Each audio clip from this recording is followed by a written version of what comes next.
कश्मीर में मुस्लिम वोटर ही सरकार बनाने और बिगाड़ने का दम रखते हैं तो बिहार में भी MY समीकरण यानी मुस्लिम और यादव समीकरण राजनीति में बड़ा खेल करता है।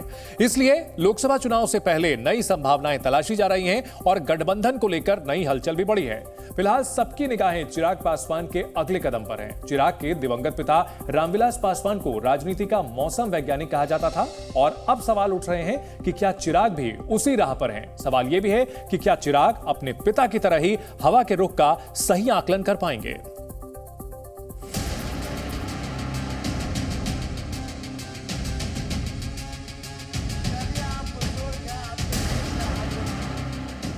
खुद को मोदी का हनुमान कहने वाले चिराग पासवान क्या नई उड़ान भरने वाले हैं?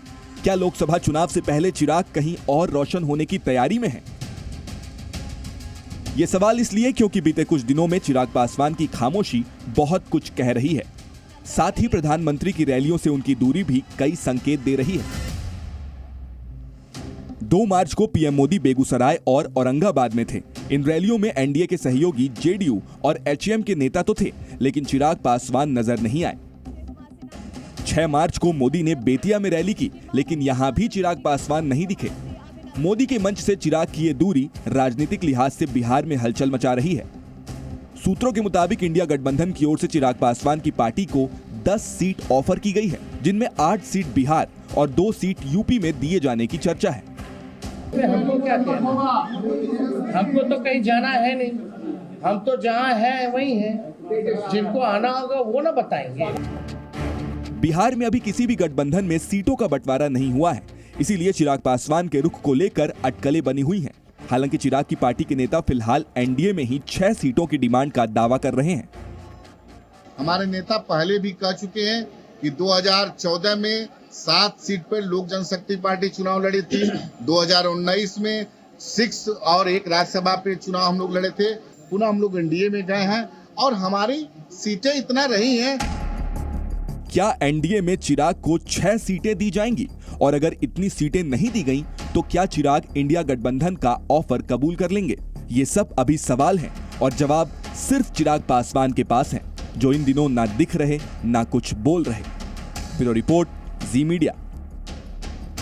बिहार में राजनीति ने 28 जनवरी को अचानक करवट बदली। नीतीश कुमार ने पाला बदला और वो एनडीए में शामिल हो गए। इस बदलाव से बीजेपी को लोकसभा चुनाव में बिहार की 40 सीटों पर बेहतर नतीजों की उम्मीद तो जगी है, लेकिन इसकी चिंता भी बढ़ गई है। उसकी सबसे बड़ी वजह है कि सीट बंटवारे को लेकर आ रही परेशानी। अब उलझन यह भी है कि सीट शेयरिंग से ठीक पहले नीतीश कुमार 1 हफ्ते की छुट्टी पर लंदन चले गए हैं। ऐसे में यह फैसला कब होगा, इस पर अभी तस्वीर साफ नहीं है। हालांकि सूत्रों के मुताबिक एक फॉर्मूले पर चर्चा चल रही है, जिसके मुताबिक बीजेपी 17 सीटों पर चुनाव लड़ सकती है, जबकि नीतीश कुमार की पार्टी को 2019 के मुकाबले 1 सीट कम यानी 16 सीटों पर चुनाव लड़ने का मौका मिल सकता है। वहीं चिराग पासवान की पार्टी को 5 सीट देने की चर्चा है, लेकिन वो 6 सीटों पर अड़े हुए हैं। उपेंद्र कुशवाहा की पार्टी आरएलएसपी को 1 सीट पर लड़ने का मौका मिल सकता है और जीतन राम मांझी की पार्टी के हिस्से में भी लोकसभा की 1 सीट आ सकती है। अब बड़ा सवाल है कि क्या इसी फॉर्मूले पर बात बन जाएगी या अगले कुछ दिनों में गठबंधन की नई तस्वीर सामने आएगी। उधर बिहार में सीट बंटवारे पर हलचल बढ़ चुकी है। बड़ी खबर यह आ रही है कि बीजेपी अध्यक्ष जेपी नड्डा से मिले हैं चिराग पासवान। दोनों नेताओं के बीच चर्चा हुई है। करीब आधे घंटे तक बैठक चली है।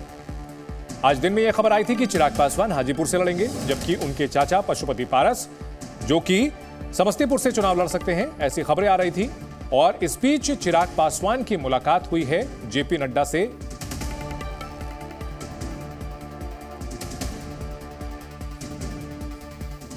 एनडीए इस बार 400 पार के लक्ष्य के साथ आगे बढ़ रहा है। प्रधानमंत्री मोदी अपनी हर रैली में 400 पार का दावा कर रहे हैं, लिहाजा इस लक्ष्य को हासिल करने के लिए रणनीति भी उसी हिसाब से बनाई जा रही है। इसलिए अब पूरब से लेकर दक्षिण के राज्यों तक बिहार मॉडल की चर्चा है। अब सवाल यह है कि यह बिहार मॉडल है क्या? इसके लिए पहले बीजेपी की रणनीति समझिए। सूत्रों के मुताबिक ओडिशा में बीजेपी और बीजेडी का गठबंधन होने की संभावना है। नवीन पटनायक करीब 15 साल बाद एनडीए में वापसी कर सकते हैं और इसे लेकर बातचीत भी हो रही है। चर्चा है कि लोकसभा के साथ ही ओडिशा विधानसभा चुनाव में भी बीजेपी और बीजेडी मिलकर चुनाव लड़ेंगे और जीत मिली तो नवीन पटनायक ही ओडिशा के मुख्यमंत्री होंगे, जबकि बीजेपी को ओडिशा से ज्यादा लोकसभा सीटें जीतने में मदद मिल सकती है। ओडिशा की तरह ही आंध्र प्रदेश में भी बीजेपी अपने पुराने साथी चंद्रबाबू नायडू के साथ गठबंधन की की तैयारी में हैं। सूत्रों के मुताबिक टीडीपी और बीजेपी आने वाले दिनों में गठबंधन का औपचारिक ऐलान कर देंगे और वहां भी बिहार मॉडल की तर्ज पर काम किया जाएगा। हालांकि अभी पूरी तरह तस्वीर साफ नहीं हुई है। सियासत को संभावनाओं का खेल कहा जाता है और बीजेपी भी दक्षिण भारत में अपने लिए हर संभावना तलाश रही है, जो विपक्ष के लिए सबसे बड़ी चुनौती है। अब आपको दोनों एनडीए और आईएनडीए गठबंधन की मौजूदा स्थिति हम दिखाते हैं। एनडीए की अगर बात की जाए तो एनडीए में अभी कुल 39 राजनीतिक पार्टियां हैं, जबकि आईएनडीए गठबंधन में 24 दल शामिल हैं। जनवरी 2024 से अब तक एनडीए में 3 नए दल शामिल हुए हैं, जिसमें जेडीयू, आरएलडी और तमिलनाडु की तमिल मनीला कांग्रेस का नाम शामिल है। जबकि आईएनडीए गठबंधन में किसी पार्टी की एंट्री तो नहीं हुई, लेकिन 2 सहयोगी झटका देकर जरूर चले गए। एनडीए में शामिल होने के लिए अभी भी 4 पार्टियां इंतजार कर रही हैं, जिसमें बीजेडी, टीडीपी, जनसेना पार्टी और शिरोमणि अकाली दल को लेकर चर्चा हो रही है। जबकि आईएनडीए गठबंधन चिराग पासवान के इंतजार में है।